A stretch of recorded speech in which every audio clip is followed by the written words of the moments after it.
Hello friends, ಇವತ್ತಿನ ಸಂಚಿಕೆಯಲ್ಲಿ ಏನಾಯಿತು ಅಂತ ನೋಡ್ಕೊಂಡು ಬರೋಣ ಬನ್ನಿ. ಅಲ್ಲ ಭರತ್, ನನಗೊಂದು ವಿಷಯ ಹೇಳು.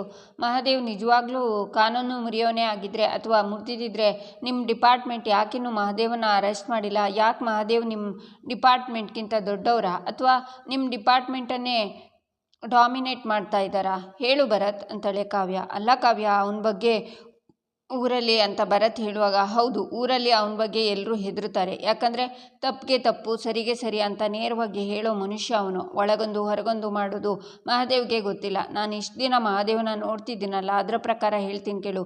ಮಹಾದೇವ ಯಾರಿಗೂ ಯಾವತ್ತೂ ಅನ್ಯಾಯ ಮಾಡಿಲ್ಲ, ಮಾಡೋದು ಇಲ್ಲ ಅಂತಾಳೆ ಕಾವ್ಯ. ಅದನ್ನು ಕೇಳಿಸ್ಕೊತಾ ಇದ್ದ ಮಹಾದೇವ, ಕಾವ್ಯ, ನನ್ನ ಬಗ್ಗೆ ನೀನು ನನಗೆ ನಂಬಿಕೆ ಆಯ್ತಿಲ್ವಲ್ಲ ಅಂತಾನೆ. ಹೌದು, ಅವನು ಒರಟ, ಕೋಪಿಷ್ಟ. ಮಾತಿಗೆ ಮುಂಚೆ ಅವನಿಗೆ ಕೈ ಮುಂದೆ ಬರುತ್ತೆ, ಒಪ್ಕೋತೀನಿ. ಆದರೆ ಯಾಕೆ? ನ್ಯಾಯಕ್ಕೋಸ್ಕರ. ಅನ್ಯಾಯ ಕಂಡ್ರೆ ಸಿಡಿದು ಬೀಳೋದಕ್ಕೋಸ್ಕರ ಅನ್ಯಾಯನ ಪ್ರತಿಭಟಿಸೋದು ತಪ್ಪು ಅಂತ ಯಾರು ಹೇಳಿದ್ದು? ಅವನದ್ದು ಹುಲಿ ಕೋಪ, ಹುಲಿ ವ್ಯಾಘ್ರನೇ ನಿಜ. ಆದರೆ ಹುಲಿ ಹೃದಯದೊಳಗಡೆ ತನ್ನ ಮರಿಗೋಸ್ಕರ ಪ್ರೀತಿ, ವಾತ್ಸಲ್ಯ, ಮಮತೆ ಎಲ್ಲ ಇರುತ್ತೆ. ಮಹಾದೇವ್ ಕೂಡ ಹಾಗೇನೆ. ಅವನು ಏನೇ ಕೋಪ ತೋರಿಸಿದ್ರು, ಅವನು ಯಾರ ಜೊತೆಗೆ ಒರಟಾಗಿ ನಡ್ಕೊಂಡ್ರು, ಅದು ತನ್ನ ತಾಯಿಗೋಸ್ಕರ, ತಂಗಿಗೋಸ್ಕರ, ತನ್ನ ಕುಟುಂಬಕ್ಕೋಸ್ಕರ, ತನ್ನ ಫ್ಯಾಮಿಲಿ ಪ್ರೊಟೆಕ್ಟ್ ಮಾಡೋದು ನಿನ್ನ ದೃಷ್ಟಿಯಲ್ಲಿ ತಪ್ಪ? ಮಹಾದೇವ್ ತನ್ನ ಕುಟುಂಬಕ್ಕೋಸ್ಕರ, ತನ್ನನ್ನು ನಂಬಿರಿಗೋಸ್ಕರ ಏನು ಬೇಕಿದ್ರೂ ಮಾಡ್ತಾನೆ. ಮೌಲ್ಯಗಳೇ ಸತ್ತೋಗಿರೋ ಈ ಸಮಾಜದಲ್ಲಿ ಮೌಲ್ಯಗಳನ್ನು ಉಳಿಸಿ ಬೆಳೆಸಿ ಬದುಕ್ತಿರೋನು ಮಹಾದೇವ ಮಾತು ಕೊಟ್ಟಿದ್ದಾನೆ ಅಂದರೆ ಅದು ಕಲ್ಲಿನ ಮೇಲೆ ಬರೆದ ಹಾಗೆ. ಕೊಟ್ಟಿರೋ ಮಾತನ್ನು ಯಾವತ್ತೂ ತಪ್ಪೋದಿಲ್ಲ ಮಹಾದೇವ್ ಅಂತಾಳೆ ಕಾವ್ಯ. ಐ ಆಮ್ ಸಾರಿ ಕಾವ್ಯ, ಅವನ ಬಗ್ಗೆ ಊರಲ್ಲಿರೋ ಜನರ ಇಂಪ್ರೆಷನ್ ಬಗ್ಗೆ ಹೇಳಿದೆ ಅಷ್ಟೆ. ಅದರಿಂದ ನಿನ್ನ ಮನಸ್ಸಿಗೆ ಏನಾದರೂ ಬೇಜಾರಾಗಿದೆ? ಐ ಆಮ್ ರಿಯಲಿ ಸಾರಿ ಕಾವ್ಯ. ಮಹಾದೇವ್ ಬಗ್ಗೆ ನನಗೆ ಇನ್ನೂ ಸರಿಯಾಗಿ ಗೊತ್ತಿಲ್ಲ, ತಿಳ್ಕೊತೀನಿ ಅಂತಾನೆ ಭರತ್. ತಿಳ್ಕೊಳ್ಳೋ ಪ್ರಯತ್ನ ಮಾಡು ಭರತ್. ದೂರದಿಂದ ನೋಡಿದರೆ ಅವನು ಒರಟನ ಥರನೇ ಕಾಣಿಸ್ತಾನೆ, ಹತ್ತಿರ ಬಂದ್ರೇ ಗೊತ್ತಾಗೋದು ಅವನಲ್ಲಿ ಒಂದು ಸಣ್ಣ ಮಗು ಇದೆ ಅಂತಾಳೆ ಕಾವ್ಯ. ಕಾಡು ರಾಕ್ಷಸಿ, ನಿನ್ನ ಬಗ್ಗೆ ಏನೇನೋ ಅಂದ್ಕೊಂಡು ಬಿಟ್ನಲ್ಲ, ನೀನು ನನ್ನ ಬಗ್ಗೆ ಹಿಂಗೆಲ್ಲ ಮಾತಾಡ್ತಿರೋದಾ ಅಂತಾನೆ ಮಹಾದೇವ.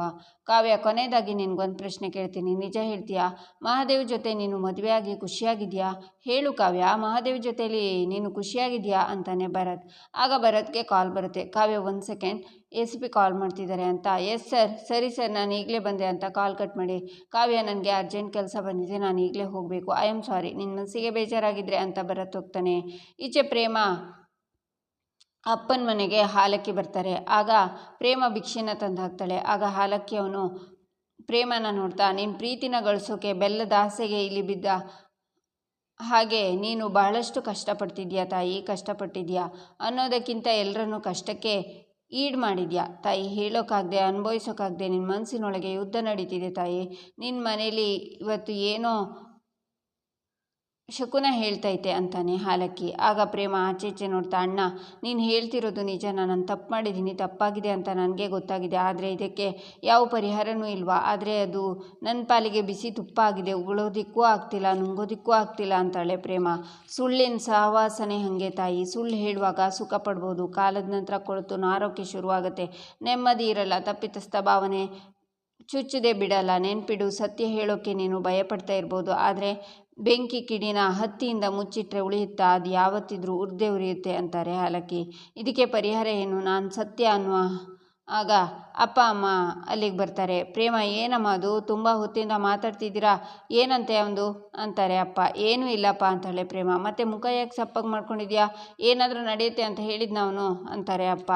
ಈ ಹುಡುಗಿಗೆ ಪ್ರೀತಿ ಸಿಕ್ಕಿದೆ, ಅದರ ಮುಂದೆ ಅಗ್ನಿ ಪರೀಕ್ಷೆ ಕಾದಿದೆ. ಕಷ್ಟಪಟ್ಟು ಪ್ರೀತಿನ ಉಳಿಸ್ಕೊಳ್ಳೋಕ್ಕೆ ಬಿಸಿಲು ಮಳೆನ ಎರಡನ್ನೂ ಎದುರಿಸಬೇಕು ಅಂತಾನೆ ಹಾಲಕ್ಕಿ. ಏನು ನಿನ್ನ ಮಾತಿನ ಅರ್ಥ ಅಂತಾರೆ ಪ್ರೇಮ ಅಪ್ಪ. ಅಲ್ಲಪ್ಪ, ಈ ಒಗಟಾಗಿ ಮಾತಾಡಿದರೆ ನಾವೇನು ಅಂತ ಅರ್ಥ ಮಾಡ್ಕೋಬೇಕು, ಒಂದು ಸ್ವಲ್ಪ ಸರಿಯಾಗಿ ಬಿಡಿಸಿ ಹೇಳ್ಬಾರ್ದಾ ಅಂತಾರೆ ಶಾರದಾ. ಹಾಲಕ್ಕಿ ಅಲ್ಲಿಂದ ಹೋಗ್ತಾನೆ. ಪ್ರೇಮ, ನೀನು ಒಳಗೆ ಹೋಗಮ್ಮ, ಅವನು ಹೇಳಿದ್ದಕ್ಕೆ ತಲೆ ಕೆಡಿಸ್ಕೋಬೇಡ ಅಂತಾರೆ ಅಪ್ಪ. ಈಚೆ ಮಹಾದೇವ ಹೆಂಡ್ತಿ ಅಂತ ಕರಿತಾನೆ. ಕಾವ್ಯ ಆಚೆ ಈಚೆ ನೋಡ್ತಾಳೆ. ಆಗ ಮಹಾದೇವ ಕಾವ್ಯ ಮುಂದೆ ಬಂದು ಹೆಂಡ್ತಿ ಅಂತಾನೆ. ನನ್ನ ಹಾಗೆ ಕರಿಬೇಡ ಅಂತ ಹೇಳಿದ್ನಲ್ಲ, ಮತ್ತೆ ಯಾಕೆ ಹಾಗೆ ಕರಿತಿದ್ಯಾ ಅಂತಾಳೆ ಕಾವ್ಯ. ಹೆಂಡ್ತಿನ ಹೆಂಡ್ತಿ ಅಂದೆ, ಇನ್ನೇನಂತ, ಎಮ್ಮೆ ಅಂತ ಕರೀಲ ಅಂತಾನೆ ಮಹಾದೇವ. ನನ್ನನ್ನು ಹಾಗೆ ಕರಿಬೇಡ ಅಂದರೆ ಕರಿಬೇಡ ಅಂತಾಳೆ ಕಾವ್ಯ. ನಿನ್ನ ಹೆಂಡ್ತಿ ಅಂತ ಕರಿತೀನಿ, ನನ್ನ ಹೆಂಡ್ತಿ, ಈ ಮಹಾದೇವನ ಹೆಂಡ್ತಿ, ಪ್ರೀತಿ ಹೆಂಡ್ತಿ, ಜಾಣೆ ಅಂತಾನೆ ಮಹಾದೇವ. ಅಂತ ಕೂಗ್ತಾ ಕಾವ್ಯ, ನನಗೆ ಇರಿಟೇಟ್ ಮಾಡಬೇಕು ಅಂತಾನೆ ದೇವಸ್ಥಾನಕ್ಕೆ ಬಂದಿದ್ಯಾ? ಯಾರಿಲ್ಲಿಗೆ ಬರೋಕ್ಕೆ ಹೇಳಿದ್ದು ಅಂತಾಳೆ. ನಾನು ನನ್ನ ಪಾಡಿಗೆ ಆರಾಮಾಗಿ ಕಾರ್ ಓಡಿಸ್ಕೊಂಡು ಹೋಯ್ತಿದ್ನಾ, ಆವಾಗ ನನ್ನ ಮಾವನ ಫೋನ್ ಬಂತು. ಹಲೋ ಮಾವ, ಏನು ಫೋನ್ ಮಾಡಿದ್ದೀರಾ ಅಂದೆ. ಅಳಿಯಂದ್ರೆ ನಿಮ್ಮ ಹೆಂಡತಿ ದೇವಸ್ಥಾನಕ್ಕೆ ಹೋಗವ್ರೆ, ಕರ್ಕೊಂಡು ಬರೋಕ್ಕೆ ನನಗೆ ಹೇಳಿದ್ಲು. ನನಗೆ ಹೋಗೋಕ್ಕಾಯ್ತಿಲ್ಲ. ಒಂದು ಕೆಲಸ ಮಾಡಿ, ನೀವೇ ದೇವಸ್ಥಾನಕ್ಕೆ ಹೋಗಿ ಕರ್ಕೊಂಡು ಬನ್ನಿ ಅಂದರು. ಖುಷಿಲಿ ಮಾವ 7 ಜನ್ಮಕ್ಕೂ ನೀವೇ ನನ್ನ ಮಾವ ಆಗಬೇಕು ಅಂತ ಕಾಲ್ ಕಟ್ ಮಾಡಿ ನಿನ್ನ ಕರ್ಕೊಂಡು ಹೋಗೋಕ್ಕೆ ದೇವಸ್ಥಾನಕ್ಕೆ ಬಂದೆ. ಇಲ್ಲಿ ನೋಡಿದರೆ ನನ್ನ ಹೆಂಡತಿ ಗುರ್ರ ಅಂತವಳೆ. ಗಂಡ ಕರ್ಕೊಂಡು ಹೋಗಕ್ಕೆ ಬಂದವನೇ ಅಂತ ಒಂಚೂರು ಪ್ರೀತಿ ಬೇಡವಾ ಅಂತಾನೆ ಮಹಾದೇವ. ಏನು ಪ್ರೀತಿನ? ಅದು ನನಗೆ ನಿನ್ನ ಮೇಲೆ. ನಿನ್ನ ಮುಖ ನೋಡು. ಅಲ್ಲ, ನಮ್ಮ ಅಪ್ಪ ಯಾಕೆ ಹೀಗೆ ಮಾಡ್ತಾರೆ ಛೆ ಅಂತಾಳೆ ಕಾವ್ಯ. ನಮ್ಮ ಮಾವಂಗೆ ಬೈಬೇಡ. ದೇವ್ರಂತ ಮಾವ, ದೇವತೆ ಅಂತ ಹೆಣ್ಣಿನ ಕೊಟ್ಟು ಮದುವೆ ಮಾಡೋರೆ, ಅವರಿಗೆ ಬೈದರೆ ಕಣ್ಣು ಹಾಳಾಗ ಹೋಗ್ತದೆ ಅಂತಾನೆ ಮಹಾದೇವ. ಕಿರಿಕ್ ಮಾಡಿ ಸಾಕು, ಈಗ ಸುಮ್ಮನೆ ಬಾ ಅಂತಾಳೆ ಕಾವ್ಯ. ಬರ್ತೀನಿ, ಒಂದು ಪ್ರಶ್ನೆ ಇದೆ ಕೇಳಲಾ? ಇವಾಗ ನಿನ್ನ ಮಾವಂಗೆ ಬೈದಾಗ ನನಗೆ ಒಸಿ ಬೇಜಾರಾಯ್ತು ನೋಡು. ಹಾಗೆ ನನ್ನ ಬಗ್ಗೆ ಯಾರಾದರೂ ಮಾತಾಡಿದಾಗ, ನನಗೆ ಬೈದಾಗ ನಿನಗೆ ಬೇಸರ ಆಯ್ತದ? ನನ್ನ ಪರವಾಗಿ ನೀನು ಮಾತಾಡ್ತೀಯಾ ಅಂತಾನೆ ಮಹಾದೇವ. ನಾನು ನಿನ್ನ ಪರವಾಗಿ ಮಾತಾಡೋದಾ? ನನಗೇನಾದರೂ ಹುಚ್ಚ? ಅಲ್ಲ, ನನಗೂ ನಿನಗೂ ಏನು ಸಂಬಂಧ ಅಂತ ನಾನು ನಿನ್ನ ಪರವಾಗಿ ಮಾತಾಡಬೇಕು? ನೀ ನನಗೇನು ಅಂತಾಳೆ ಕಾವ್ಯ. ನೀನು ನನ್ನ ಹೆಂಡ್ರಲ್ವಾ ಅಂತಾನೆ ಮಹಾದೇವ. ನನ್ನ ಪ್ರಾಣ ತಿನ್ನೋಕೆ ಇದೆಯಾ ನೀನು ಅಂತಾಳೆ ಕಾವ್ಯ. ನೀನು ನನ್ನ ಪರವಾಗಿ ಮಾತಾಡಿದ್ದನ್ನು ನಾನೇ ಕೇಳಿಸ್ಕೊಂಡಿದ್ದೀನಿ, ಬಚ್ಚಿಡ್ತಿದ್ಯಾ? ಇದನ್ನೇ ಕಣವ ನಿಜವಾದ ಪ್ರೀತಿ ಅನ್ನೋದು ಅಂತ ಮಹಾದೇವ ಯೋಚನೆ ಮಾಡ್ತಾನೆ. ಹೊರಡೋಣವಾ ಅಂತಾಳೆ ಕಾವ್ಯ. ಹೊರಡೋಣ, ಥ್ಯಾಂಕ್ಸ್ ಅಂತಾನೆ ಮಹಾದೇವ. ಅದ್ಯಾಕೆ ಅಂತಾಳೆ ಕಾವ್ಯ. ಅದು ಹಾಗೆ ಅಂತಾನೆ ಮಹಾದೇವ. ನೀನೇನಾದರೂ ಲೂಸಾ ಅಂತಾಳೆ ಕಾವ್ಯ. ಇತ್ತೀಚೆಗೆ ಹಾಗೆ ಅನಿಸ್ಬಿಟ್ಟೈತೆ, ಆದರೂ ಪರವಾಗಿಲ್ಲ ಬಿಡು, ನೀನಿದೆಯಲ್ಲ ಸರಿ ಮಾಡೋಕೆ ಅಂತಾನೆ ಮಹಾದೇವ. ನೀನು ಒಂದು 5 ನಿಮಿಷ ಏನು ಮಾತಾಡಬೇಡ, ಮನೆಯವರೆಗೆ ಸುಮ್ಮನೆ ಡ್ರಾಪ್ ಮಾಡು ಅಂತಾಳೆ ಕಾವ್ಯ. ಪ್ರಸಾದ ಕೊಡೋಕ್ಕಿಲ್ವಾ ಅಂತಾನೆ ಮಹಾದೇವ. ತಗೋ ಅಂತ ಕಾವ್ಯ ಕೊಡ್ತಾಳೆ. ಆಗ ಕುಂಕುಮನ ಕಾವ್ಯ ಹಣೆಗೆ ಹಚ್ತಾನೆ ಮಹಾದೇವ. ಕಾವ್ಯ ಶಾಕ್ನಿಂದ ಅವನ್ನೇ ನೋಡ್ತಾಳೆ. ಏನು ಹಂಗೆ ನೋಡ್ತಿದ್ಯಾ? ನೀನು ಹಂಗೆ ನೋಡ್ತಾ ಇದ್ದರೆ ಕಣ್ಣೊಳಗೆ ಹಾಗೆ ಮುಳುಗಿ ಹೋಗ್ತೀನಿ ಅಷ್ಟೇಯ ಅಂತಾನೆ ಮಹಾದೇವ. ಏನಿದು ಅಂತಾಳೆ ಕಾವ್ಯ. ಕುಂಕುಮ ಯಾಕೆ? ನಾನು ನಿನ್ನ ಹಣೆಗೆ ಇಡಬಾರ್ದಾ? ಏಟಾಗಲಿ, ನೀನು ನನ್ನ ಹೆಂಡತಿ ಅಲ್ವಾ ಅಂತಾನೆ ಮಹಾದೇವ. ಅಮ್ಮ ಅಂತ ಕೂಗ್ತಾ ಕಾವ್ಯ ಅಲ್ಲಿಂದ ಹೋಗ್ತಾಳೆ. ಹೆಂಡತಿ ಇರು, ನಾನೂ ಬಂದೆ ಅಂತ ಮಹಾದೇವ ಹೋಗ್ತಾನೆ. ಈಚೆ ರಾಣಿ, ಅಪ್ಪ ನಿನ್ನೇನು ಊಟ ಮಾಡಿಲ್ಲ, ಮಾತ್ರೆ ತಗೊಂಡಿಲ್ಲ, ಸ್ವಲ್ಪ ಊಟ ಮಾಡಿ ಅಪ್ಪ ಅಂತಾಳೆ. ಯಾರಿಗೋಸ್ಕರ ಮಾಡಬೇಕಮ್ಮ? ನನಗೆ ಬೇಕಾಗಿಲ್ಲ ಅಂತಾರೆ ಅಪ್ಪ. ಅಪ್ಪ ಅಮ್ಮ ನೀವಾದರೂ ಹೇಳಿ, ಹೀಗೆ ಅಪ್ಪ ಊಟ ಬಿಟ್ಟು ಕೂತ್ರೆ ಅವ್ರ ಆರೋಗ್ಯ ಏನಾಗಬೇಕು ಅಂತಾಳೆ ರಾಣಿ. ಅದನ್ನು ಯೋಚನೆ ಮಾಡಬೇಕಾಗಿರೋದು ನೀನು, ನಾನಲ್ಲ ಅಂತಾರೆ ಅಮ್ಮ. ಅಪ್ಪ ನೀನು ಹುಷಾರಾಗಬೇಕು ಅಂದರೆ ಊಟ ಮಾತ್ರೆ ತಪ್ಪಿಸೋ ಹಾಗಿಲ್ಲಪ್ಪ, ನಿನ್ನ ಕೈ ಮುಗಿತೀನಪ್ಪ, ಊಟ ಮಾಡು ಅಂತಾಳೆ ರಾಣಿ. ನನಗೆ ಆಪ್ರೇಷನ್ ಮಾಡಿಸಿ ಮಾತ್ರೆ ಕೊಟ್ಟು ಹುಷಾರು ಮಾಡಿದವರು ಸ್ನೇಹ ಕಣಮ್ಮ. ಆ ಸ್ನೇಹಮ್ಮಂಗೆ ನಾನು ಸಹಾಯ ಮಾಡೋಕ್ಕಾಗ್ತಿಲ್ಲ ಅಂದರೆ ಬದುಕಿದ್ದೇನು ಪ್ರಯೋಜನ ಅಂತಾರೆ ಅಪ್ಪ. ಅಪ್ಪ ಪ್ರೇಮ ನನಗೆ ತುಂಬ ಸಹಾಯ ಮಾಡಿದಾಳೆ ಅಪ್ಪ, ಅವಳು ನನ್ನ ಸ್ನೇಹಿತೆ ಅಪ್ಪ ಅಂತಾಳೆ ರಾಣಿ. ನೋಡೆ, ನಮ್ಮ ಕಷ್ಟಕ್ಕಿಂತ ನಮಗೆ ಸಹಾಯ ಮಾಡಿದವರಿಗಿಂತ ಆ ಪ್ರೇಮನೇ ದೊಡ್ಡವಳಾಗ್ಬಿಟ್ಲು. ನಾನು ಬದುಕಿರೋದು ನಿನಗೆ ಇಷ್ಟ ಇಲ್ಲ ಕಣೆ, ಇರಲಿ ಬಿಡು, ಸಾಯ್ತೀನಿ ಅಂತಾರೆ ಅಪ್ಪ.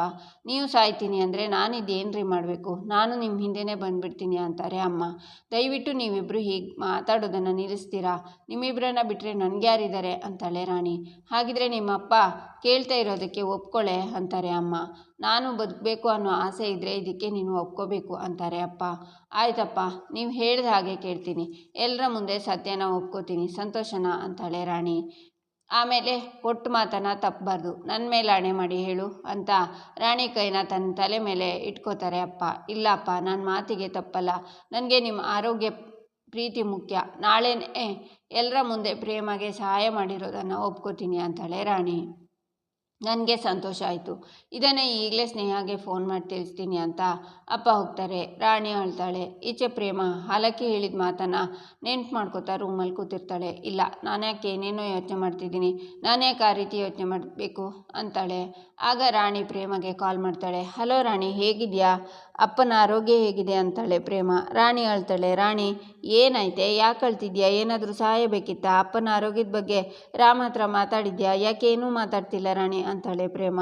ಅಕ್ಕ ಸಾರಿ ಅಕ್ಕ, ನನ್ನ ಕ್ಷಮಿಸ್ಬಿಡು ಅಂತಾಳೆ ರಾಣಿ. ಯಾಕೆ, ಏನಾಯಿತು ಅಂತಾಳೆ ಪ್ರೇಮ. ಆಗ ರಾಣಿ ಕಾಲ್ ಕಟ್ ಮಾಡ್ತಾಳೆ. ಅಲ್ಲ, ಸಾರಿ ಯಾಕೆ ಕೇಳಿದ್ಲು ಇವಳು? ಏನಾದರೂ ತೊಂದರೆ ಆಗಿದೆಯಾ ಅಂತ ರಾಣಿಗೆ ಮತ್ತೆ ಕಾಲ್ ಮಾಡ್ತಾ, ಇವಳು ಯಾವತ್ತೂ ಅರ್ಧಕ್ಕೆ ಕಾಲ್ ಕಟ್ ಮಾಡಿಲ್ಲ, ಯಾಕೋ ಏನೋ ಸರಿಯಿಲ್ಲ ಅನ್ನಿಸ್ತಿದೆ ಅಂತಾಳೆ ಪ್ರೇಮ. ರಾಣಿ ಕಾಲ್ ರಿಸೀವ್ ಮಾಡಿದೆ. ನನ್ನ ಕ್ಷಮಿಸ್ಬಿಡು ಅಕ್ಕ, ನೀನು ನನಗೆ ತುಂಬ ಸಹಾಯ ಮಾಡಿದ್ಯಾ, ಆದರೆ ನನಗೆ ಬೇರೆ ದಾರಿನೇ ಇಲ್ಲ ಅಕ್ಕ. ನಮ್ಮ ಅಪ್ಪಂಗೋಸ್ಕರ ಸತ್ಯ ಹೇಳಬೇಕು, ನಾನು ಸತ್ಯ ಹೇಳೋಕ್ಕೆ ಒಪ್ಕೊಂಡಿದ್ದೀನಿ ಅಕ್ಕ, ನನ್ನ ಕ್ಷಮಿಸ್ಬಿಡು ಅಕ್ಕ ಅಂತ ರಾಣಿ ಹೇಳ್ತಾಳೆ. ಈಚೆ ಸ್ನೇಹ ಹತ್ರ ರಾಣಿ ಅಪ್ಪ ಸತ್ಯ ಹೇಳೋಕ್ಕೆ ಒಪ್ಕೊಂಡಿರೋದನ್ನು ಹೇಳ್ತಾರೆ. ನಂತರ ಕಾವ್ಯ ಪ್ರೇಮ ಮನೆಗೆ ಸ್ನೇಹ ಬಂದು, ನೀನಿನ್ನು ವಾಪಸ್ ರಾಮ್ ಹತ್ರ ಹೋಗೋಕ್ಕಾಗೋದಿಲ್ಲ, ಗಂಡನ ಮನೆಗೆ ವಾಪಸ್ ಹೋಗೋದಿಲ್ಲ, ಇಲ್ಲೇ ಪರ್ಮನೆಂಟಾಗಿ ಇರ್ತೀಯ ಅಂತ ಸತ್ಯ ನನ್ನ ಹತ್ರ ಇದೆ ಅಂತ ಪ್ರೇಮಂಗೆ ವಾರ್ನ್ ಮಾಡ್ತಾಳೆ ಸ್ನೇಹ. ನಂತರ ಬ್ಯಾಂಡ್ ಜೊತೆ ರಾಮ್ ಮನೆ ಮುಂದೆ ಬಂದು ಕುಣಿತಾ ಸತ್ಯನ ಹೇಳೋಕೆ ತಯಾರಾಗ್ತಾಳೆ ಸ್ನೇಹ. ಇಲ್ಲಿಗೆ ಈ ಸಂಚಿಕೆ ಮುಕ್ತಾಯವಾಗುತ್ತೆ. ಮುಂದಿನ ಸಂಚಿಕೆಗಾಗಿ ನಮ್ಮ ಚಾನಲನ್ನು ನೋಡಿ, ಸಬ್ಸ್ಕ್ರೈಬ್ ಮಾಡಿ, ಲೈಕ್ ಮಾಡಿ, ಸಪೋರ್ಟ್ ಮಾಡೋದನ್ನು ಮರಿಬೇಡಿ.